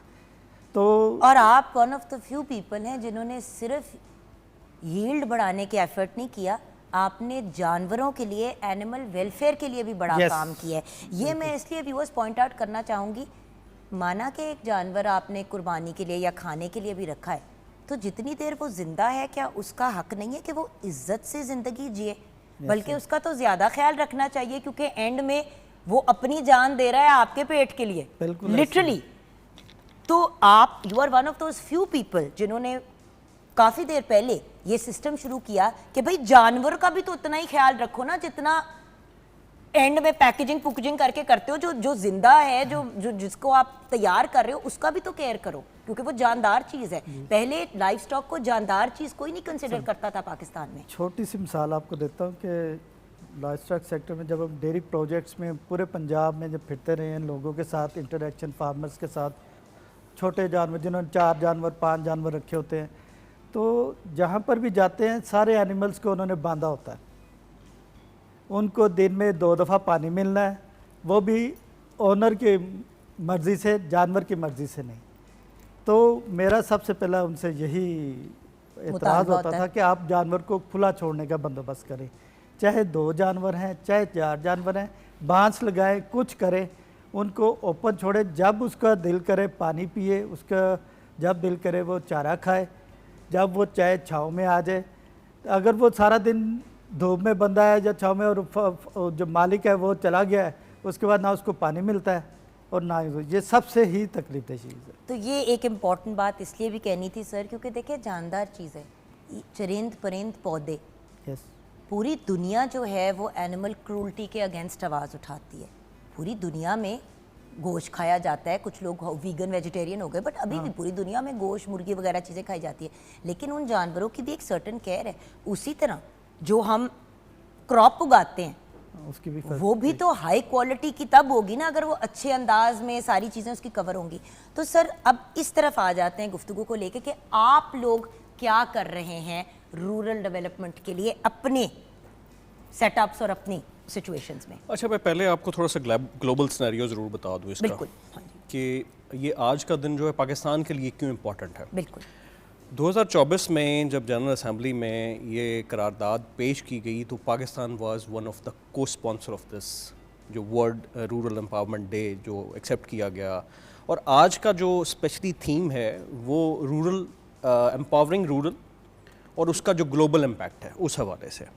तो जब आप इसकी बात करती हैं तो आपको एक चीज़ बड़ी मद्देनज़र रखने की ज़रूरत होती है कि रूरल डेवलपमेंट किसानों के साथ आती है, फूड के साथ और एग्रीकल्चर के साथ इसका बहुत ज़्यादा मिलना जुलना है, इसका ताल्लुक है।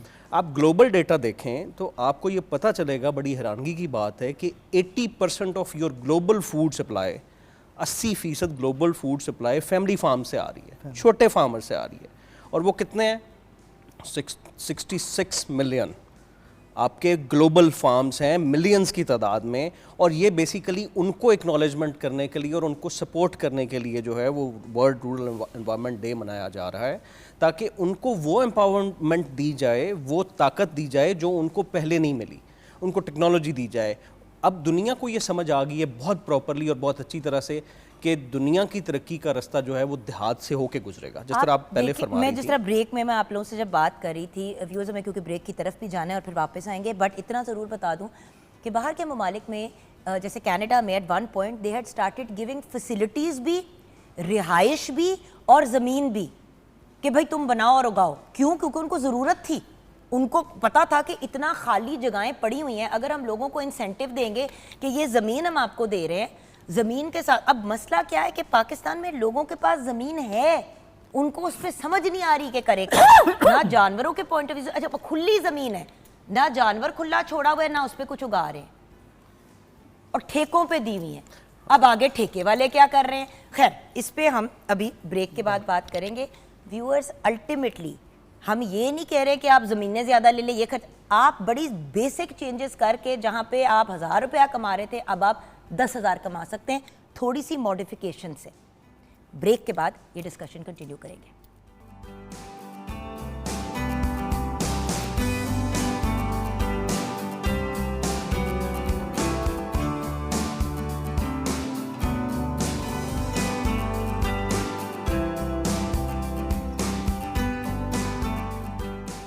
Welcome back from the break viewers. मैं अभी आमिर भाई को बता रही थी कि असल में तो मैं पूरा पाई हूँ, तो मसला ये है कि मुझे बड़ा शौक़ है हाथ से काम करने का, चीज़ें करने का, और किस्मत देखें कि कुछ करियर और काम ऐसा बना कि वो इतना ग्लैमर से वाबस्ता हुआ कि हाथ से काम करने का मौका ही नहीं मिलता। इसीलिए तो अक्सर मेरे व्यूअर्स भी देख रहे होते हैं कि कभी मैं खुद ही खोद के दरख्त लगाने की कोशिश कर रही होती हूँ, ये कर रही होती हूँ, क्योंकि मौका ही नहीं मिलता। और जिन लोगों को मौका भी मिलता है, जो उसको एंजॉय भी करते हैं, उनको फैसिलिटीज़ नहीं मिलती। सबसे ज़्यादा अफसोस की बात यह है। जी, किचन में जल्दी से देख लेते हैं। बिल्कुल आपने देहाती स्टाइल अपनी लुक नहीं बनाई आज, बट दैट्स ओके। तो मैंने भी नहीं बनाई। नहीं, बस ये बाकी जो हमने प्लेटर है ये बनाया है, और पकोड़ों में बिल्कुल डिफरेंट वेरिएशन की है। इसमें नान पकोड़ा है और ये आलू के पकोड़े, मिक्स वेजिटेबल के, प्याज के। आप इसको ज़रूर ट्राई करिएगा, और ये बेसन वाली रोटी भी ज़रूर ट्राई करिएगा, बहुत ज़बरदस्ती बनती है, और हमें अपने फीडबैक से ज़रूर आगाह करिएगा। थैंक यू मेरी जान। ओके, अब आ जाते हैं टू द पॉइंट, बात करते हैं। डॉक्टर साहब, आई कम टू यू फर्स्ट। मुझे ये बताइए कि आप क्या करते हैं और आप क्या मुश्किलात फेस कर रहे हैं। देखिए, सीएम साहिबा ने बहुत सी आसानियाँ पंजाब में हम सब के लिए क्रिएट की हैं डिफरेंट सेक्टर्स में, लेकिन अगर कहीं पे आप फील करते हैं कि एडिशन की जा सकती है तो अपना मशवरा भी दीजिएगा। जी sir, over to you. Rural development में जब आप एग्रीकल्चर या लाइवस्टॉक सेक्टर को देखते हैं तो यहाँ पर सेग्रीगेशन है, प्रोग्रेसिव फार्मर्स हैं, उसके बाद स्मॉल एनिमल होल्डर्स हैं, जो जिनके पास 5-10 जानवर हैं या 15 जानवर हैं। जो छोटे कम्युनिटी के लोग हैं उनका रसाई मार्केट तक या उनको जो प्रॉफिट मिलना चाहिए उन तक नहीं मिलता। उसके लिए कम्युनिटी फार्मेशन, ये सारी चीज़ें करके जब उनको करते हैं तो सबसे बड़ा इशू जो पाकिस्तान में या पंजाब में मैंने 25 साल में देखा है, सस्टेनेबल डेवलपमेंट कैसे होगी, सस्टेनेबल ग्रोथ कैसे होगी, रूरल बेस ग्रोथ जो है उसके लिए जब उसमें बहुत सारे इंडिकेटर्स या फैक्टर्स इन्वॉल्व हैं। हमारे जो लोग हैं वो पढ़े लिखे नहीं हैं, ठीक है, और पढ़े लिखे लोग जाना नहीं चाहते क्योंकि वहाँ पे तालीम की और हेल्थ की और बेसिक वो फैसिलिटीज नहीं है, पानी अवेलेबल नहीं है। भाई मैं भी जाके ले लूँ गाँव देहात में अपने बच्चों को लेके, इससे बेहतर क्या है, लेकिन मैं उनको स्कूल कहाँ भेजूंगी। रोड स्ट्रक्चर अच्छा नहीं है, पावर्टी एलिविएशन, जो पावर्टी का ये जो दिन मना रहे हैं रूरल डेवलपमेंट का वर्ल्ड डे, बेसिकली उसमें सबसे अहम फैक्टर जो था पावर्टी को एड्रेस करना पूरे वर्ल्ड में। दूसरा एग्रीकल्चर के जो डेवलपमेंट है उसमें लोगों को जो ज़रूरत है सब्सिडीज़ चाहिए या उनको मॉडर्न टेक्निक्स तक उनकी एक्सेस चाहिए, उस तक पहुंचाने के लिए लोगों तक और प्योर कम्युनिटीज़ को ये चीज़ें प्रोवाइड करने के लिए ये दिन सेलिब्रेट किया जाता है। अब प्रॉब्लम्स क्या है, लोग मिल के काम नहीं करते। पंजाब में आप देखें छोटे लेवल पर उनको इकट्ठा किया जाता है, हम इकट्ठे करते हैं, उसके बाद उनकी ऑर्गेनाइजेशन बनती है, वो चलते हैं। उनको अब फार्मर्स को विलेज लेवल पर अच्छा मुनाफा देने के लिए दो तरीक़ेकार हैं। एक तो उधर ही कोई उनकी आके प्रोडक्ट जो है वहाँ से ले ले और अच्छे पैसे पे कर दे। अगर ग्रुप की शक्ल में होता है तो देखिए, जब एक एक फार्मर से दूध उठाना है किसी ने तो उसके रेट जो है ना कुछ और होगा। जब वो 2000 लीटर या 4000 लीटर एक जगह से उठाएंगे तो उनको वारा खाएगा, जिसको हम कहते हैं वारा खाएगा। सेम सेल्फ जो कम्युनिटी बेस्ड बिजनेस है ना, कि ये फार्मर्स अपनी ही शहर में शॉप्स खोलें, चाहे वो दूध की होएं, चाहे वो सब्जी की होएं, चाहे वो पनीर की होए, दही की होए। अब 300 रुपये का दूध, 300 रुपये पर लीटर दूध इधर लोग लाहौर में भैंस का बेच रहे हैं, उधर आपसे 125 रुपये या 150 रुपये में दूध उठा लिया जाता है। अब फार्मर को देखें क्या मिल रहा है। यही जो 300 रुपये का 150 रुपये का डिफरेंस है, वो नहीं पूरे होते। इसको पूरा करने के लिए इसमें 100 रुपया ना आए, 25, 30, 40, 50 जितना बढ़ सकता है, ये इनको इकट्ठा करके बढ़ाया जा सकता है। वंडरफुल जी sir, same question to you. अच्छा देखें, अगर आप हमारे पाकिस्तान की और ख़ासतौर पर पंजाब की ज़राअत की बात करें तो जिस तरह आप पहले स्टार्ट में प्रोग्राम में बता रही थी, ये पाकिस्तान की जो ये वाली लैंड है, स्पेशली पंजाब के जो हार्ट के अंदर, ये सबसे फर्टाइल लैंड है। इसमें सब कुछ हो सकता है। पंजाबी के अंदर बंदा भी पूर दोगे ना तो वो भी उग पाएगा। तो इट मीन्स कि आपकी जो ये लैंड है ये बड़ी क्रेडिबल है और बड़ी कैपेबल है। बिल्कुल ठीक। अब सीएम साहिबा के इनिशिएटिव की बात करें तो उनके लाइफ स्टॉक कार्ड बड़ा अच्छा इनिशिएटिव रहा, सड़कें बनाने का इनिशिएटिव बड़ा अच्छा रहा, अपनी छत अपना घर जो था वो अच्छा रहा। सबसे खूबसूरत जो रूरल एम्पावरमेंट और रूरल डेवलपमेंट के हवाले से उनका प्रोजेक्ट था वो ग्रीन बस थी। आप भी वहाँ पे थी, मैं भी वहाँ पे आई थी लॉन्च के लिए। और मैं आपको एक बड़ी इंटरेस्टिंग वाक़या बताता हूँ। सीएम की अपनी तकरीर के अंदर जब वो उनकी जो डीसी पाकपतन की तारीफ हुई थी ना, उस वक्त वो इस बात पे हुई थी कि देहात के साइड पे एक चौक जाता था जिसके ऊपर कार्ट्स खड़ी हुई थी। बिल्कुल बिल्कुल। उसकी तारीफ डीसी पाकपतन की उस बेस के ऊपर हुई थी कि रूरल वाली साइड जो है वो हमारी ज़्यादा खूबसूरत हो रही है। तो हमारे जो चैलेंजेस हैं, और उधर से इंस्पिरेशन लेके आप देखें कि पूरे पंजाब में, मतलब पूरे पंजाब को ठीक किया गया। वो पाकपतन की इंस्पिरेशन थी। वो बेसिकली डीसी पाकपतन का विजन था सीएम साहिबा की हिदायत के ऊपर, जिसके ऊपर वो काम हुआ। अब उसके बाद हमारे चैलेंजेस की बात आती है तो आप देखें, फर्टिलिटी है, किसानों की मेहनत है। प्रॉब्लम यह है कि मार्केट मैकेनिज्म सोफिस्टिकेटेड नहीं है। आप जिस तरह भी डॉक्टर साहब बता रहे थे, अब हमने क्या किया, आपका सवाल ये था कि हम क्या कर रहे हैं। हमने वहाँ पे एक डिजिटल डेरा बनाया है। आप ज़रा गूगल करिए डिजिटल डेरा। हमने सिंपल डेरे को वहाँ पे डिजिटाइज किया फार्मर्स के लिए कि वहाँ पे आके वो जदीद इंफॉर्मेशन और जदीद नॉलेज ले सकें। आप देखें कि ग्लोबल ये हमें स्टडीज़ बताती हैं कि अगर आप सिर्फ 10% लोगों की फाइनेंशियल सिचुएशन को बेहतर करते हैं, आपका क्राइम रेट 5 से 8% कम हो जाता है। इट मीन कि आपकी जो एग्रीकल्चर और रूरल एम्पावरमेंट है उसका डायरेक्ट रिलेशनशिप है आपके अमनो अमान, लॉ एंड ऑर्डर और पीस से। तो हम, मेरे ख्याल में बहुत सी ऐसी चीज़ें हैं जो सीएम साहिबा कर रही हैं, करने की कोशिश कर रही हैं, लेकिन हमें सबसे ज़्यादा जो इशू आता है वो मार्केट मैकेनिज्म का आता है। Exactly this is what digital Dera is. और मैं ये चाहता हूँ, डिजिटल डेरा व्यूअर्स कोई एक फिजिकल साइट नहीं है, it's a physical site in the sense that ये एक अब आप डिजिटली कनेक्ट हो गए। डिजिटल का मतलब ये नहीं होता कि एक दुकान खड़ी कर दिया कहीं पे। डिजिटल का मतलब ये है कि अब कोई भी इंसान कनेक्ट हो सकता है वहाँ पे बैठ के। अब देखें, हर किसान आपकी तरह ये टैबलेट यूज नहीं कर सकता, फोन यूज नहीं कर सकता, लेकिन वहाँ के जो बच्चे हैं, agriculture community network project internet society agriculture Republic, ये हमारा वो जो थिंक टैंक है बेसिकली। हम एडवाइस भी करते हैं गवर्नमेंट्स को, उनको सपोर्ट करते हैं। सो व्यूअर्स, आई रेकमेंड कि आप ऑनलाइन जाके चेक करें। बिल्कुल। अब इसके अंदर मैं जो सोच रहा हूँ, जो ये वाले प्रोजेक्ट्स हैं, ये वाले इनिशिएटिव्स हैं, इसके साथ साथ एक बहुत अच्छा रूरल डेवलपमेंट का और प्रोजेक्ट है जो आपकी रिलीजियस टूरिज्म है। आपके जितने रिलीजियस जो हैं मज़ारात, वो सारे के सारे देहातों के अंदर हैं मोस्टली। अब आप देखें, अभी आप कनाडा की बात कर रही थी, किंग्स कॉलेज जो है कनाडा का, जो पहला किंग्स कॉलेज है वो देहात में बना था, एक पहाड़ी के ऊपर।